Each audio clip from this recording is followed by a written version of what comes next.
तुमने जीवन में कितनी बार सोचा कि मैं अकेला हूं? कितनी रातें रोते हुए गुजारी है, ये सोचकर कि कोई नहीं समझता। लेकिन सुनो, मैं हर उस आंसू के समय तुम्हारे साथ था। जब सबने साथ छोड़ा, तब भी मैं वहीं खड़ा रहा, तुम्हारे भीतर। तुमने मुझे बाहर तलाशा, लेकिन मैं हमेशा तुम्हारे अंदर था। तुम अकेले नहीं हो, कभी नहीं थे। जो कष्ट तुम सह रहे हो, उसका एक उद्देश्य है। हर घाव, हर धोखा, हर अपमान, ये सब तुम्हें मजबूत करने आए हैं, तोड़ने नहीं।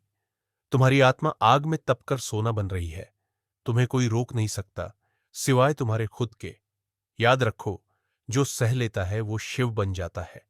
तुम क्रोधित हो उनसे जिन्होंने तुम्हें चोट पहुंचाई, धोखा दिया, झूठ कहा। लेकिन मैं कहता हूं, क्षमा करो। ना उनके लिए, बल्कि अपने शांति के लिए। क्रोध तुम्हें खा जाएगा, भीतर से जला देगा। और जब तुम क्षमा करते हो, तुम मेरे जैसे बनते हो। मैंने विष पिया था ताकि बाकी सृष्टि बच सके। तुम भी अपना विष छोड़ो और प्रेम के अमृत को अपनाओ। तुम क्या बोते हो, यही तय करता है कि कल क्या उगेगा। इसलिए हर विचार, हर शब्द, हर कर्म सावधानी से चुनो। तुम सोचते हो, लोग बुरे हैं तो मैं क्यों अच्छा रहूं? लेकिन मैं कहता हूं, जब अंधकार फैलता है, तब एक दीपक भी बहुत होता है। ब्रह्मांड न्याय करता है, देर से सही, लेकिन निश्चित रूप से। कभी भी अधर्म से अपने धर्म को मत गिराओ। तुम डरे हुए हो, भविष्य से, असफलता से, अकेलेपन से, मृत्यु से भी। लेकिन सुनो, डर केवल एक भ्रम है। मृत्यु का क्या है? तुम मिटते नहीं, तुम केवल रूप बदलते हो। तुम शरीर नहीं, तुम आत्मा हो। और आत्मा कभी नहीं मरती।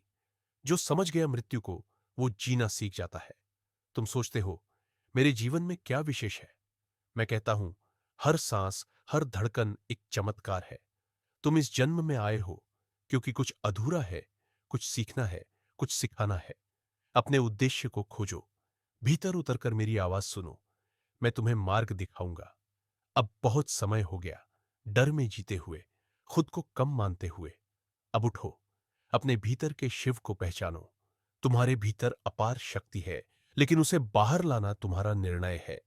जो हुआ वो बीत गया। अब जो करोगे वही तुम्हारा भाग्य बनेगा। मैं तुम्हारे साथ हूं, हर पल। बस एक बार मुझे भीतर से पुकारो और देखो, सारा ब्रह्मांड तुम्हारे साथ हो जाएगा। मैं शिव हूं, मैं तुम्हारा पिता भी हूं, तुम्हारा रक्षक भी। तुम मुझे मंदिरों में नहीं, अपने अंतःकरण में खोजो। मैं तुम में हूं। जब भी तुम सत्य बोलते हो, प्रेम करते हो, क्षमा करते हो, वहीं मैं प्रकट हो जाता हूं। अब जाओ और इस जीवन को उसकी ऊंचाई तक जियो, क्योंकि तुम मेरे अंश हो। हर हर महादेव।